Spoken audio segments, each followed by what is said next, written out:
Why meetings are a waste of time. Meetings feel like a waste of time really because you're solving the wrong problems with the wrong people. But your people might be saying that meetings are a waste of time because they don't just see the purpose in it. By the end of this video, you're going to know exactly why your meetings fail and the one fix that can really start to spruce them up.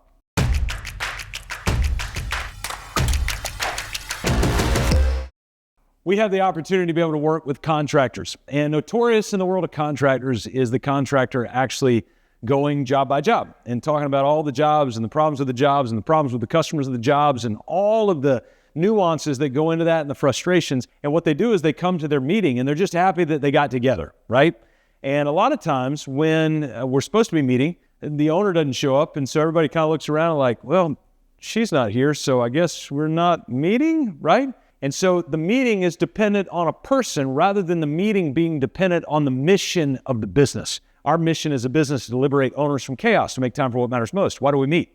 It's because we need to accomplish the mission, not because Scott shows up or doesn't show up. And so we need to divorce the meeting from a persona, and we need to marry that meeting towards the mission of the business. But even with that, we also look at meetings the wrong way. So here is the big myth of a meeting. Number one is they need to be long. That is not true. In fact, we're going to artificially put boundaries around the time duration of a meeting, and I'll talk about that in a minute. Number two, and this is probably the biggest myth of all, the meeting, we need to solve something. Oh, no. And you're like, wait a second, I thought that's what meetings were for, was to solve problems. No.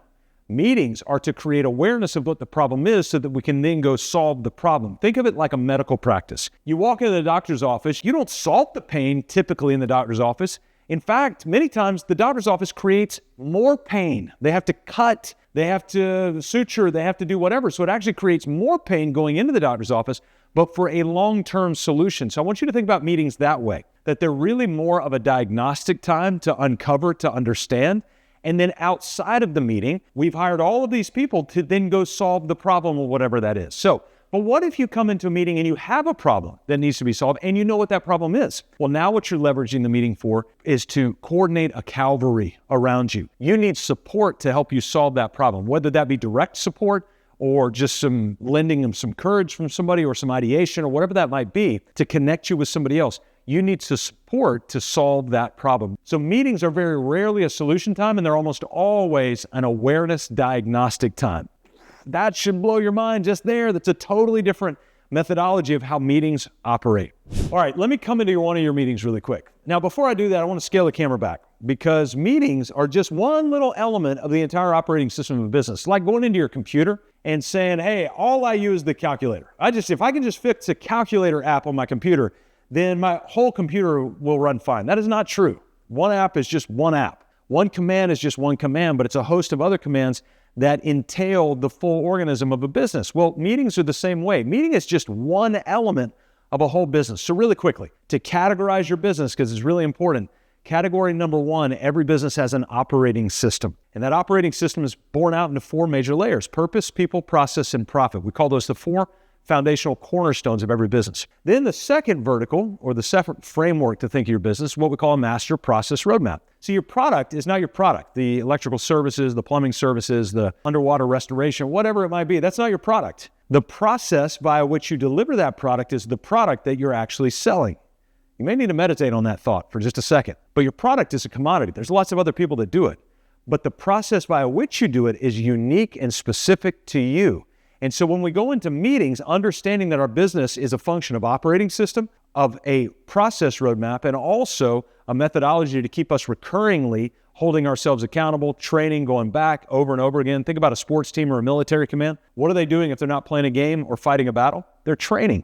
And yet we don't do that in business. But team meetings, executive meetings, all these meetings can act as a training mechanism so that our team gets reps, both real live reps and also artificial reps. We need both in order to grow. So for instance, in our business, one of the things that we have our coaches do regularly, record sales calls, mock sales calls. The other thing that we do is we have them record their coaching calls, and then we run them through an AI recording module that we've set up so that at the end of every call, at the end of every week, our director of coaching gets a scorecard. It's not a hovering mechanism to where he can hover over them and micromanage them. That's not it at all. We rarely read individual lines of it.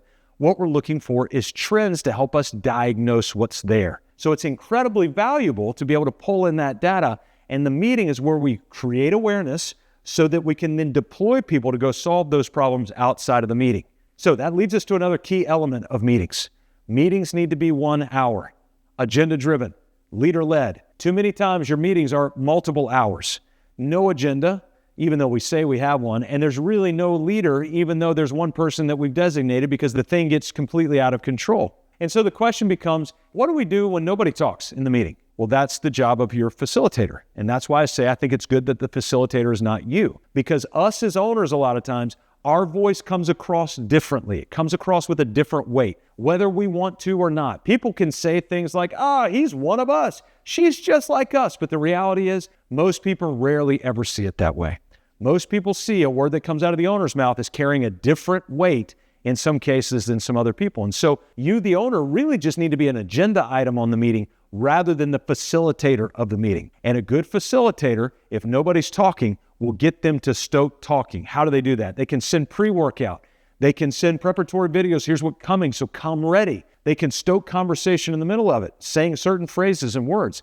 But they can also handle the flip side when you have Larry, the loudmouth in the corner who won't keep his mouth shut and he just keeps talking and talking and talking. A good facilitator knows how to bottle cap Larry, the loudmouth, and bring in, so we get the goodness out of Larry. We don't want to completely shut him down, but we also get rid of the nonsense that Larry might be speaking in the meeting and forcing everybody else to not say a word in the rest of the meeting. That's the facilitator's responsibility. But you know what the other great boundary for Larry, the loudmouth, is? A 1 hour meeting. If you hold all of your meetings to 1 hour, at some point, Larry's going to have to figure out he's going to have to keep his mouth shut for the majority of the meeting in order for you guys to be able to get through the agenda of that meeting. All right, now in every business, we're on the hunt for 5 major meeting structures in the business. You ready? Go ahead and take notes. Write this down. Number 1, we want a team meeting. Now I'm going to deep dive on that here in just a minute. Number 2, we want each department of the business, marketing, sales, ops, and admin, to have a once weekly departmental meeting to go over the departmental element. But remember, it's only 1 hour. So you operations folks that do weekly production meetings, it's not a 2, 3, 4 hour meeting anymore. It's 1 hour. So you need to come prepared. Do not use the meeting time to try to gather your thoughts. You're going to have to come prepared before. The third meeting is a high-level executive meeting. So these are the folks that sort of run the company at whatever level they are. They meet together at least twice a month to go over the high-level meetings. I'm going to give you a simple agenda for that meeting. Purpose, people, process, profit. That's it. If that can be your agenda, start out with big wins and then move into purpose and talk about the vision, mission, values of the company. How are we aligned with things? Should just take a couple of minutes. Then you talk about the people of the company.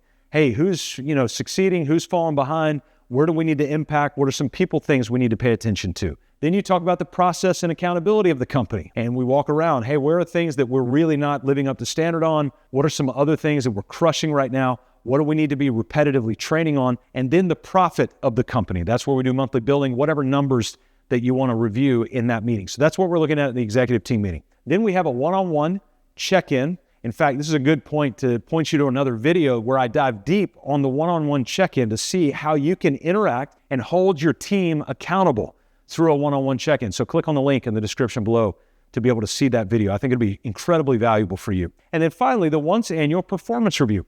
That as long as you're doing your one-on-one check-ins and documenting those, as long as you're doing your team meetings, your executive meetings, and your departmental meetings, the performance reviews become pretty easy at that point because you pull all that data from the performance of each team member that is shown evidence in those different meeting types, and now you just aggregate it all together. And with AI, it can help you do that in a matter of minutes. All you have to do is keep documentation all throughout the year. So those are the big 5 that we're on the hunt for, but the one I want to talk specifically about is this idea of team meetings. Remember, we're looking at why meetings are a waste of time. Well, they're not if they're done right. So what does a healthy team meeting look like? You ready? First, start with big wins. B-I-G, begin in gratitude. I stole that from Dan Sullivan, and I think it's a great way to start meetings. So just go around the room. It'll take you about 30 seconds each. Hey, give me a big win, personal or professional, from last week. Okay, next. Okay, next. And so it just starts on a positive note. Then from there, what we do is we review what we call our anchor. Remember that third framework I talked about, simple spreadsheet, and it tells you how to do repetitive, predictable, and meaningful training on the processes that are there. And so you're going to look over and go, hey, this week of this year, here are the birthdays we're celebrating. Here are the meetings that we're having. Here's the training that we're covering. Here are the people that are off this week. All that gets held in your anchor. And again, I've got a video down in the description. This is a different one than I mentioned before. But I want to warn you, this video that I'm talking about right now, how to run a construction company, is a long video because it's a masterclass. It is chocked full, and in it, I talk specifically about how to deploy a proper anchor in a business so you create that repetitive, predictable, and meaningful culture that you're looking for. So make sure you click on the link below and spend some time. Get a snack, take a bathroom break, get your notebook, because I'm going to walk you through a masterclass on how to run a business, and a core part of that is the repetition of holding people accountable. And so I deep dive on that. Okay, so we review that anchor in our team meeting. So we started with big wins, then we review the anchor, usually takes 3 to 5 minutes. And then from there, we actually deep dive into quarterly goals. So we go on a rotation, and in our meeting every week, 3 different people give us an insight on where they're at for their quarterly goals. And yes, we do have quarterly goals. I talk about that in that masterclass that I mentioned before, and they're called 12-week plans. And so that's a part of it.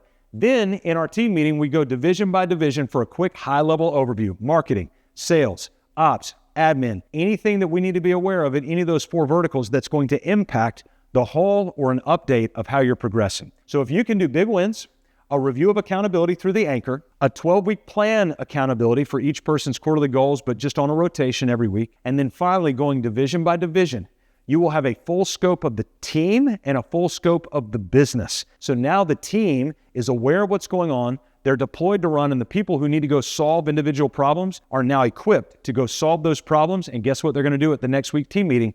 They're going to give a report back when they go division by division or their 12-week plan. It's a continuity loop that once you get this started, it's really hard to lose the accountability, and you keep it all in-house, which is where you want it to be. We don't want your meetings to be a wasted time anymore. In fact, we don't want you to suffer from the chaos of bad meetings or the chaos of a tough business. Our entire mission is to liberate you from chaos, to make time for the things that matter most.